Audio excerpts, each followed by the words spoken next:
Welcome back to Bet It, Bank It, Blow It. I am Jamie G. Esquire V, a non-certified public defender for Mr. Jefferson's neighborhood. I'm back with Magnum Mills to get some action down on the Sunday main slate. Week 8. Week 8 of the NFL. It's here, Mills.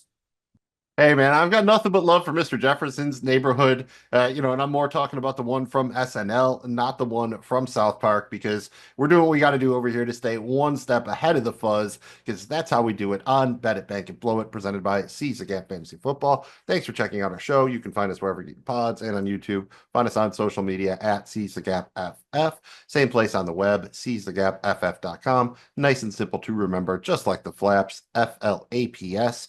Very crucial to our success. Follow, like, and please subscribe. If you had fun, please remember to press the thumb.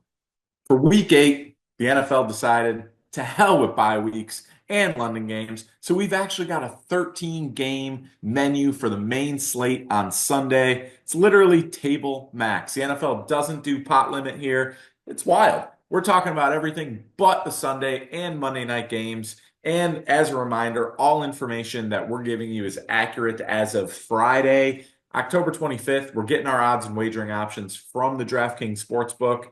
They're perfectly fine, maybe even great if they just send us some swag. All right, just give us something, DraftKings. We talk about you every week. Always remember, go ahead and shop around for the best odds possible. Whatever sports books are legal in your state, hit them up. As always, we're going to open things up with transparency time. Mills, where do we stand through Thursday night football of week 8? How are we doing so far? Overall, JBG, we are still in the green as a show. We are collectively up about 1,726 cricket coins being the preferred fake currency of Bet It, Bank It, Blow It. In cricket, we trust. But overall, we're really being carried by our tripods, JBG. We are now up about 2,911 coins on our tripods, absolutely carrying us because we are both now in the red on the season as far as our favorite wagers, props, lottery tickets, touchdown wagers, bankroll battle, and tripod. You put it all together. JBG, you are down about 997 coins. I'm down about 188. But again, being held up by those tripods, we're still in the green overall. You had a little bit of a downer last week, but we hit another tripod on Thursday Night Football. So looking to keep it going here on week 8. Week 8, it looks interesting, Mills, to say the least. What are your overall thoughts on the main slate here? It's a lot of middle ground here because when you take out the Sunday and Monday night games, you don't have a total over 50 or under 40. So everything is kind of in the same area as far as, anticipated or implied scoring. Definitely the most balanced slate we've had, although there are probably more favorites above 6 points or so than we have seen most weeks. Now you have the trade deadline intrigue. You have some injury issues. I think we're probably going to get back to seeing a decent, upset or two. The last couple of weeks have been pretty chalky overall. We had complete bloodbaths the first 5 weeks, so would like to see something that kind of combines the two, maybe a nice middle ground where some of the chalk hits, but we also have some unanticipated upsets, things like that. And I think there's a couple teams, especially the New York Jets, the Jacksonville Jaguars, the Cleveland Browns. I think they're already done, but there's a few teams out there that I feel like they are just, in win or go home. The Dolphins, another one. So a lot of pressure on some of these teams. We'll see how they deal with it. See if we can find a couple of angles based on all that. How about yourself? Anything jump out at you from this week 8 main slate?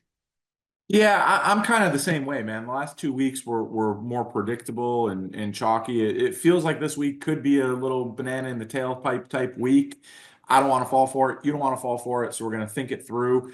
We've got several big favorites on the board. We've got a bunch of major injury impacts that I think will influence some games. And it's not just big, sexy players. We've got, starting left tackles. We've got starting defensive tackles. We got key players that influence how the game, the outcome of the game out this week. And I think we might have a little bit of weather. So all that I think will lead to some surprises. I think there's enough here to make it a good week, but I'm going to be a little bit more cautious this week, I think. I think that makes sense. And you should be most weeks. Again, caution is definitely something you want to exercise when you're doing your wagers, unless, you're somehow a step ahead on an injury report or something like that. If you find a pure angle, absolutely go for it. But for the most part, always be kind of cautious and measured with your wagers. Some shows build up the main event, but us, oh no. We start right at the top of the props. We've each got a few of our favorite props for Sunday and one of our patented tripods, where we utilize all the resources at our disposal to produce one of the highest quality three-leg prop parlays this side of Ace Rothstein. Mills, send us on our way to the top of the props. All right. And sometimes to get to the top, you have to start at the bottom, be at the technical geographical bottom of the country, the bottom of the standings, whatever you want to call it, going down to Florida, to the Jacksonville. I'm going to take Evan Ingram to have 50 plus receiving yards, even Steven plus 100. So 200 cricket coins. So 100 cricket coins brings you back 200. I like that to start. Immediately involved last week coming back from injury. I think him and Brian Thomas Jr. should be the focal points of that offense. So like that one a lot. Next up, I hate to do it, but as long as it's working, I'm going to go back to the well with Kareem Hunt, 70 plus rushing yards. This one's plus 105, so 100 coins to bring back 205. He has pretty much been the basis for the Chiefs offense the last 2 weeks. I do not know if he can really keep this up. The efficiency hasn't been great, but the volume has certainly been there. I don't see them all of a sudden going back to Carson Steele and really working Samaje Perine in here. So I think he's once again in line for 20 to 30 touches. I think he can pretty easily get the 70 plus rushing yards on that. And JBG going with your guy, and maybe I'm trying to take some co-ownership here because I think it's getting Otten here. Give me Cade Otten over 50 and a half receiving yards plus 130, 100 coins to bring back 230. The Bucs have been decimated at wide receiver without Mike Evans and Chris Godwin. We saw Otten really close out the game last week on a heater, and he's the best big body receiver they got. He has the best connection with Baker Mayfield. Yeah, I mean, I don't mind your Sterling Shepherds, your Jalen McMillans of the world. I'm sure the running backs will be involved, but there's a decent chance that Cade Otton can be the focal point of that passing game. Love that for plus 130. Only has to get 51 or more receiving yards.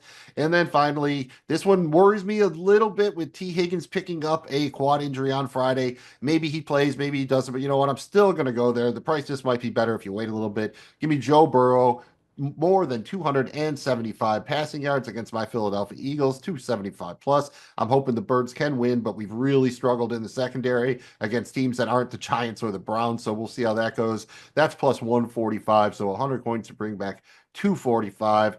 Evan Ingram, 50 plus receiving yards. Kareem Hunt, 70 plus rushing yards. Cade Otton, over 50 and a half receiving yards. And Joe Burrow, 275 plus passing yards. That's my Forbes score. Jamie G, take us to the top of the props, week 8. Absolutely. I also have four here that I'm feeling, man. I've got Jordan Love. Look, the guy is gonna throw the football down the field. I got him at 275 plus passing yards. It's plus 125. I still don't have a lot of confidence in Jacksonville's defense, and I don't think I will for the remainder of this year. I know the coach is coaching for his life and all that, but I don't think that's going to stop Jordan Love and company from going out there and airing the football out. So 275 plus passing yards. It's plus 125. 100 cricket coins there, wins 225. Really like those odds on that one. I'm going to stick with the quarterback position here. I think there's a bit of a get right game. I got CJ Stroud and the Houston Texans. CJ Stroud 250 plus passing yards, plus 110. Speaking of defenses I don't trust, Indianapolis. It's a division game. I know some might think this will be closer than others, but I think after the horrible performance last week in Lambeau, I think Houston comes with an added aggression on offense, and CJ Stroud gets back to airing the football out and spreading it around and picking up big chunk plays with Tank Dell and Diggs, and give me some Dalton Schultz in there, man. Whatever it takes, 250 plus yards, 100 cricket coins there to win 210. And then speaking of receiving yards, Mills, I like Rachaad White, 40 plus receiving yards. Baker's going to have to throw it somewhere, right? No Evans, no Godwin. You mentioned Otten, and I love that, but I also love Rachaad White in the screen game. I think that he's going to be able to rack up some yards here, man. 40 plus receiving yards. It's plus 260. So really like the juice on that. 100 cricket coins wins me 360. Feeling pretty good about that. And last but certainly not least, Justin Herbert. Look, I don't know who the hell he's going to throw it to, but it didn't matter last week. He had damn near 300 plus yards. I think he gets 225 plus passing yards this week. I don't care if he's throwing it to Dobbins all day long. I don't care what he does. I think he gets 225. It's plus 185. 100 cricket coins to win 285. I like what you're doing with CJ Stroud, especially. So it's time to do our tripod. It's tripod time, and I think we're going to parlay that one in there as our first leg. CJ Stroud, 250 plus passing yards, plus 110 on that leg. Next, we're going to go to one of my props, unfortunately, against my Eagles. I know you like him this week as well, Jamie G. Joe Burrow, 275 plus passing yards. That baby is plus 145.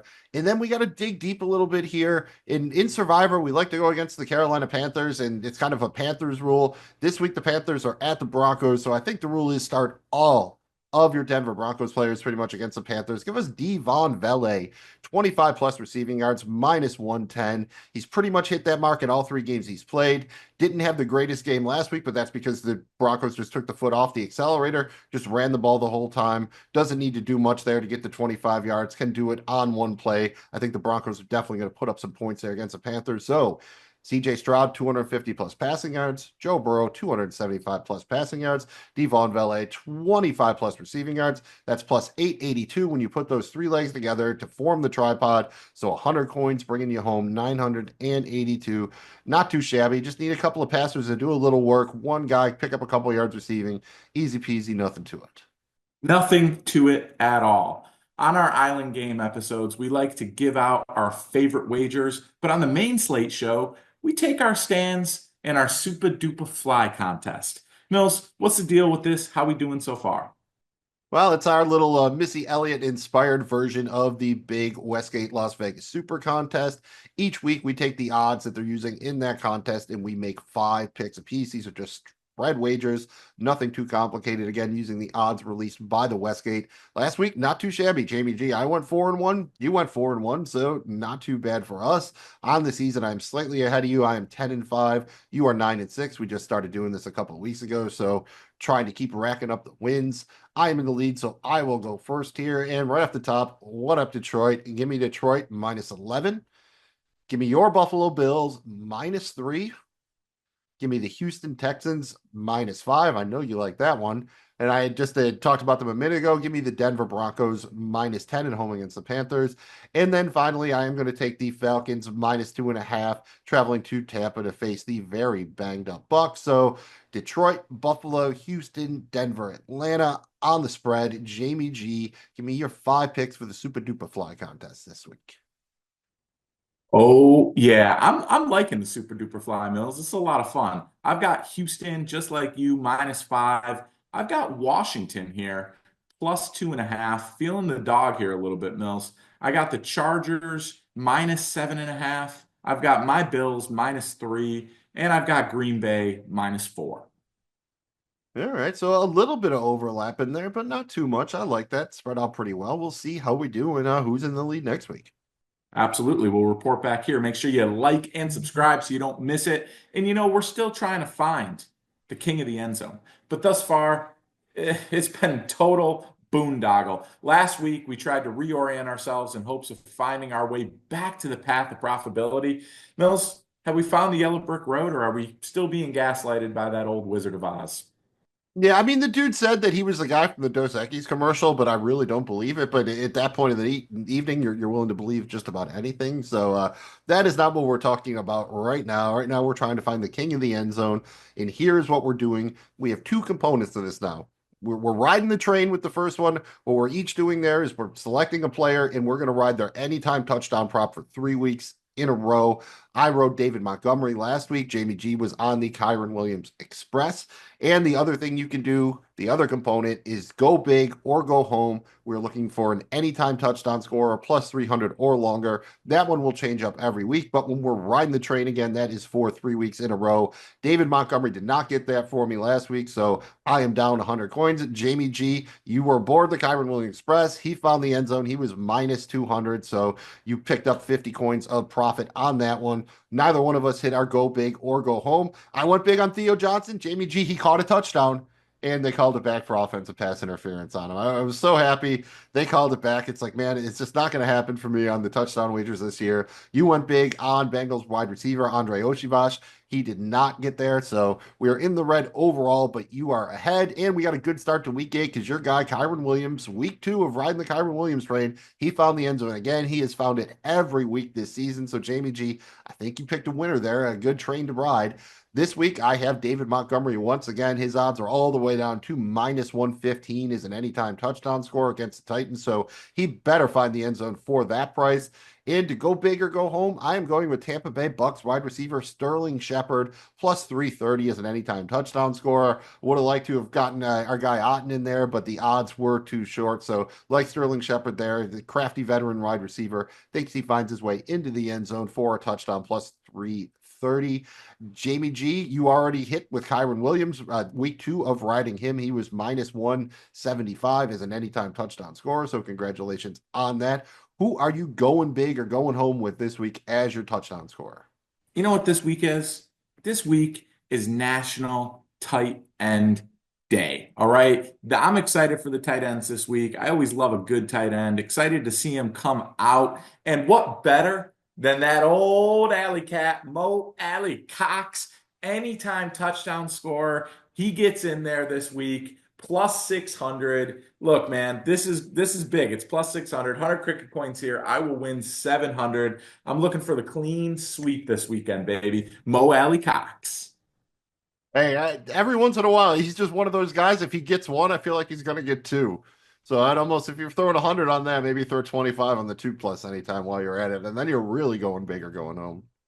I completely agree with you. I tell you, get ready, but straight up, I don't think you'll ever truly be ready for Paula's picks. We're each going to highlight a couple of our favorite underdog money lines for week 8. Yes, this is a head-to-head contest, but we're also trying to determine the best approach to betting on underdogs. Should you take the points or should you just bet them straight up? Mills, straight up now tell me, how we doing so far this season? Oh, oh, oh. We are not caught in a hit and run, but you did best me last week. I went 0 for 3. I missed on New England, the New York Giants, and the Miami Dolphins, all underdogs, all lost. So that was -300 cricket coins on my end. And Jamie G, you went 1-1 last week. You missed on Miami. You hit on Kansas City, but they were only +105 on the money line. So you eked out a profit, but it was a tiny boy at +5 cricket coins. On the season, Jamie G, I am in the lead slightly. I am down -539 coins. You are down -756 coins. So not exactly lighting the world on fire, but right now it has been better to ride the money lines than the spreads. Right now the money line wagers are down -1,295, while the spread wagers are down about 1,482 coins. So we've had 4 pushes so far this season on the spreads, but there's still only been one instance where we had a team cover the spread and didn't win outright. So it continues to be a better idea to take the underdog straight up. Jamie G, who do you have for us this week with your Paula's picks? 2 dogs that I really like. I hear them barking, baby. Give me the Washington Commandos. I want to see Tutty out there doing the dance in the end zone. +124 on the money line. They're 3-point dogs. I think Washington takes care of business at home against the Bears. And then, Mills, I've got your Philadelphia Eagles. All right. I got them winning a close one, a shootout, I think, with Joe Burrow and the Cincinnati Bengals. They're +124, also 3-point dogs. Give me the Commandos and give me the Eagles this week. Hey, fly, Eagles, fly. I'm never going to complain about that one. And as an Eagles fan, this pains me, but give me the Dallas Cowboys straight up, +164 on the money line, traveling to San Francisco. They're 4.5-point dogs, but I got a feeling they might win that one straight up. And this is just more of a feel one that the data doesn't necessarily back it up, but I'm going to go with the Jacksonville Jaguars. They're 4-point home dog against the Packers. They're +164 on the money line. I was maybe struggling. Maybe I reached a little bit too far for the second one, but the Jaguars really did surprise me with the way they played last week. Considering they're coming back from a 2-week European trip, I would normally shy away from this game, but for some reason, I don't know. I just feel like everyone's counted them out. Maybe they somehow pull it out here. We'll see. So it's not the most confident pick, but wouldn't surprise me at all if the Jaguars manage to pull out the victory here over the Packers. Again, +164 on the money line, +4 overall. So we'll see how it works. And Paula will straight up tell us next week whether or not we were successful. It is time for something we call floor versus ceiling. Here's how it works. We're each going to make two wagers, one with short odds and one with long odds. Over the course of the season, we're trying to determine if you're better off playing it safe with the high floor bet or swinging for the fences with those high ceiling wagers. Mills, how's this thing shaking out so far? Last week, Jamie G, unfortunately, you went 0 for 2. You were trying to be safe with the Falcons on an alternate line. That didn't work. You went big with Jaden Daniels, and he got knocked out early. I hit my floor wager going with your Buffalo Bills on an alternate line, but I had Detroit covering by more than they did an alternate line. That didn't work. On the season, we are 11 for 14 on our floor wagers. I am in the lead. We are 2 for 14 on the ceiling wagers. I have hit both of those. If you combine all of our floor wagers, they are up about 67 cricket coins on the season, while our ceiling wagers are down 635 coins. So right now, it has been a better bet to go with the floor wagers as opposed to the ceiling. As far as the head-to-head component, I am comfortably in the lead here. I am up about 164 cricket coins, while Jamie G is down about 733. I have the honors, but technically I'm going to be a nice guy. I'm going to let you go first. Get us started off on a hot one. Thank you for that. You're an absolute gentleman and a scholar, and people like you. My floor wager, Mills, is the Detroit money line versus Tennessee. It's minus 675. If they can't win this game straight up, there's major problems in the D. I think Detroit gets there, man. So 100 cricket coins take home just 114.81. Manufacturing a win. It's not really worth risking $100 to win 14, but that's what we're doing. Ceiling. Joe Burrow, 325 plus passing yards, plus 550. I think he can throw the football against the Eagles defense. 100 cricket coins to take home 650. I like both of these to hit, Mills. One will pay out big, the other will pay out marginally. And again, if you keep stacking marginal wins, eventually it turns into a big one. Jamie G, I like what you're putting down there for Detroit, but I am going to be a touch more aggressive. I am going to take an alternate spread here. Give me Detroit -6 at home versus Tennessee. That's minus 271. I feel very confident they can cover by a field goal there, by a touchdown there, excuse me. So 100 coins to bring back about 137. Not a huge profit, but it feels very safe, just how you want to construct a floor. And if you're trying to build a nice, big, high, vaulted ceiling, it's a pretty good idea to attack my Philadelphia Eagles defense through the air. Give me Joe Burrow, 300 plus passing yards, plus 250, right on the nose, the bare end of the criteria. 100 coins to bring back 350. I do not want to like this one, but unfortunately, I do. Those are the breaks. Hopefully, the Birds still win anyways, but I think Joe Burrow is going to have himself a day through the air. I think so too. We've been doing this for a minute, but we're still not rich. And that's okay because we've got a dollar and a dream. We're going to help you take one singular dollar, turn it into enough dollars so that you get started on the road to riches and perhaps diamond rings. Mills, have we done real things yet? Unfortunately, not quite yet. Once again, both 0 for 2. Last week, I did hit two of my five legs on my parlay. You hit one of the legs on your five-leg parlay, so you don't get paid for it, but at least that's something. On the season, we're both 0 for 7, so we're both down $7, down total of $14 this season. Again, the cup holder full of change in the car is gotten a little bit less full, but I think we can still scrounge together another dollar this week to try to make it happen. What do you have for us? Yeah, man, I'm taking this a little bit more serious here. I'm gonna really try to get a win on this, man. I like my five legger this week.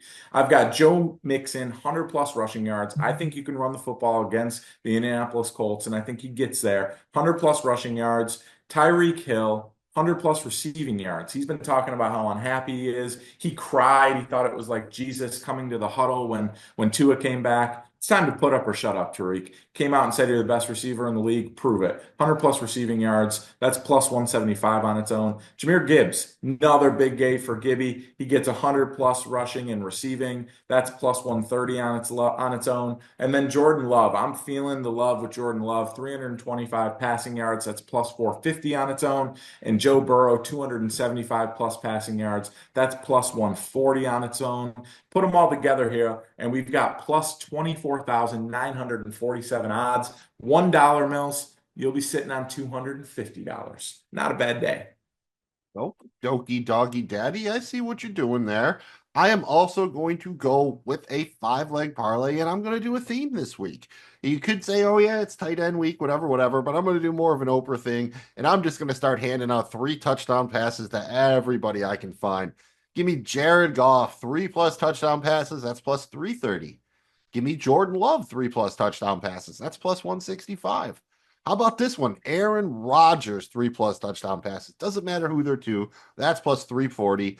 Big surprise here. Joe Burrow, three plus touchdown passes. We haven't shut up about him. He better hit that one, although the Eagles better find a way to win. That's plus 225. And then finally, guess who's back? Back again. Tua Tagovailoa, three plus touchdown passes, plus 320. That's 15 or more touchdown passes from these five quarterbacks. That's plus 68,338. So $1 brings you home about 684 bucks. Not too bad for a bunch of good quarterbacks to just throw three touchdown passes. They don't need four, they don't need five, just three. Just five of them three times. Nice and easy. Even I can do that math. That is simple math, the math we like. And you should always listen to your doctor. And America's doctor, Dr. Dre, suggests playing Let Me Ride at least once a week to stay as healthy as possible. Let Me Ride is a head-to-head bankroll contest where both of us make a single wager every week. It sounds simple, but like every piece of technology that we own, it's more complex than that. Each week, we must take our entire bankroll and let it ride on one single wager. Mills, what else do we need to do? And what do we need to know? And where the hell are we after 7 weeks? Now, what's the score here? What's next? And you should know the ways to win the game. There are two primary good ways to win and one default bad way to win. The first two good ways are to either be the first person to reach 1,000 cricket coins. We start at 100. If you're the first to 1,000, you win. Or you could successfully let it ride 9 times in a row. You have to win 9 weeks in a row. Doesn't matter the size of the wager. You just have to win. If we can't do either of those things, whoever has the fewest number of strikes at the end of the season wins the game. And you get a strike every time you miss a wager. So you're climbing, you're halfway there, you're at 500, you miss, boom. You get a strike, you're back down to 100 coins, you start all over again. And we repeat that process until somebody wins or the season ends.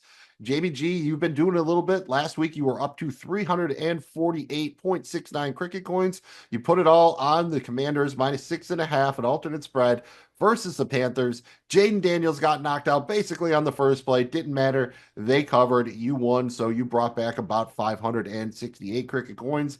I was going against my Eagles pass defense last week. And I said, you know what? Malik Neighbors here. He's gonna get it done. I know he is 80 plus receiving yards. Did not happen. I was at 190.90 coins, trying to get up to about 400. I failed, so I am back down to 100. Jamie G, as we stand right now, you're at 567.69 cricket coins. You have three strikes, and you're on 3 wins in a row. I am back at 100 coins. I have five strikes. I have 0 wins in a row. You can go first here. Let's see. Are you going to go for the whole kit and caboodle this week, or are you going to kind of just go for a nice steady Eddie? I'm gonna go steady Eddie here, Mills. I've gotten this far. I'm not trying to, play the short game here. I'm gonna play the long game, see this thing through inch by inch, like a gentleman. I'm taking Houston money line versus Indianapolis. It's minus 225. I think it's a get right game for Houston. I think they get back in the winning column against Indianapolis. No Flacco, no victory. I think that victory last week against Miami was fraudulent at best for Indy. I'm not buying it. Houston gets after it here, minus 225 odds, 567.69 cricket coins, all of it on the line here. I will bring home 819 cricket coins and 99 cricket cents, Mills. I'm chipping away at getting to 10K. See here, I thought I was going to be all sneaky, like, everyone's liking CJ Stroud. Maybe I go to the other side of that. So I went with 100 coins on Joe Mixon to have 120 plus rushing yards. That's plus 450. So that 100 would jump me all the way up to 550. But if he does that, I feel very confident that Houston is going to win. So unfortunately, this is a correlation that's going your way, but I put it in there. I'm sticking to my guns. Joe Mixon, 120 plus rushing yards, but unfortunately, if I win, you win. So I guess that's good for the show, but bad for my chances of catching you.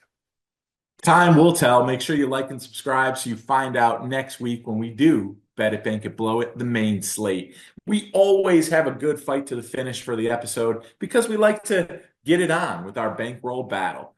let our coins do the talking by going head to head in a wagering contest, which includes our wagers of the week. Mills, please bring us up to date and fill in the relevant details like you do oh so gracefully.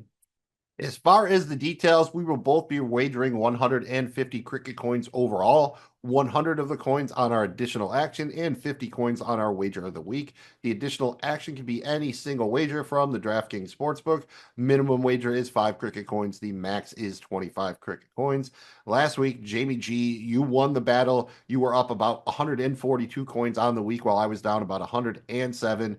I missed my wager of the week for the second time this season. You hit yours, so you only have one miss on the wager of the week this season. I am at 2, but if you put them together, we are still up about 397 coins overall on our wagers of the week. And you are in the lead as far as the battle. You are up about 369 coins on the season, while I am down 202 and change. So big lead for you. I need to do some catching up here. You get to go first again. Who are you rolling with this week in the bankroll battle?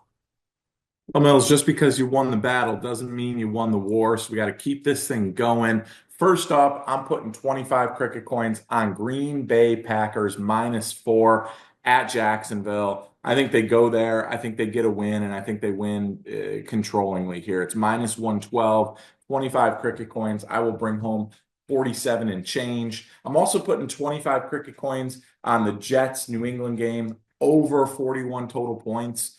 I don't have a lot of confidence in either one of these teams, and I think New England's so bad. Their defense is porous, but I also think the Jets have some key injuries in the backfield, and their defense has woefully underperformed this season. I still don't think that they have an idea of what they're supposed to be doing, playing and play out, knowing that their play caller is now a first-time head coach and everything's fooked. I just don't see these defenses being super stout in this game. And I think Drake May gets a touchdown or two. He's kind of been doing that, even if it's in garbage time. And I think the Jets offense has an easier time putting it together here. So to me, that spells over 41. That's -112 as well. So 25 cricket coins there. Take home call 47 and change. And then I got 25 cricket coins on the Arizona at Miami game going over 46 total points. Same kind of thing here, Mills. I do expect Tua to be a little bit rusty, but I think him coming back into the lineup will open up some of the play calling, some of the ability.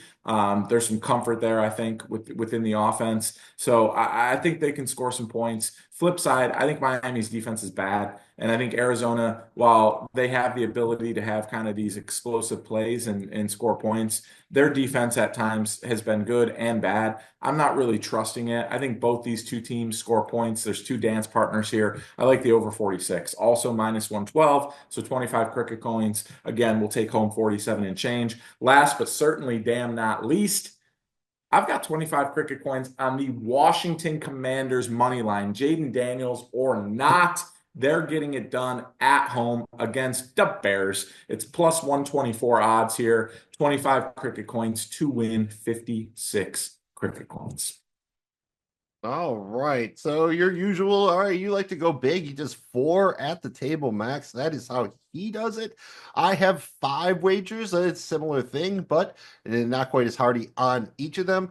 I am going to start out with 20 coins on Evan Ingram, 60 plus receiving yards, +165. 20 coins to bring back 53. I already talked about him. Expect him and Brian Thomas Jr. to be the focal points of that Jaguars offense, and I'm sure the Green Bay Packers should force them to keep the pedal to the metal. So like some points to be scored in that one. Staying with the tight ends, I have 20 coins on Brock Bowers, 70 plus receiving yards, +140. 20 coins to bring back 48. Bowers has been every bit as advertised, and it does look like the Raiders are going to get Jacoby Myers back this week, which I actually think will help Bowers out a little bit by having at least another semi-competent weapon out there. So feeling that from the Rook this week. Jamie G, you might not love this one, but you might like the reasoning behind it. I'm going to put 20 coins on Kenneth Walker III to have 40 plus receiving yards. That's +240, 20 coins to win 68. Logic being here, I think that's going to be a fairly high-scoring game, especially by the Bills. Seahawks are going to be forced to put the ball in the air. Walker's been much more involved in the passing game over the past 3 weeks, so I think he can pretty easily clear that 40 burger there. And I'm going back to the well, 20 coins on Patriots rookie quarterback Drake May, 25 plus rushing yards. yards, -105. So 20 coins brings you back about 39. And finally, Jamie G, I'm going to stick with your Buffalo Bills there. I am feeling confident, especially with DK Metcalf sounding doubtful for the game. Going with an alternate spread. Give me the Bills -6.5 at Seattle. That's +156. 20 coins to bring back 51.2. I know that'll make you nervous, but that's okay. I'm wagering on it, not you. And that brings us to our wagers of the week. In Jamie G, I'm going to go first here just because I know you'll love this one. I'm staying right there in that Buffalo game. We saw the impact Amari Cooper had last week, but I'm not going with Amari Cooper. I'm going with your guy, Jamie G, Keon Coleman. I'm putting 50 cricket coins on Keon Coleman to have 40 plus receiving yards.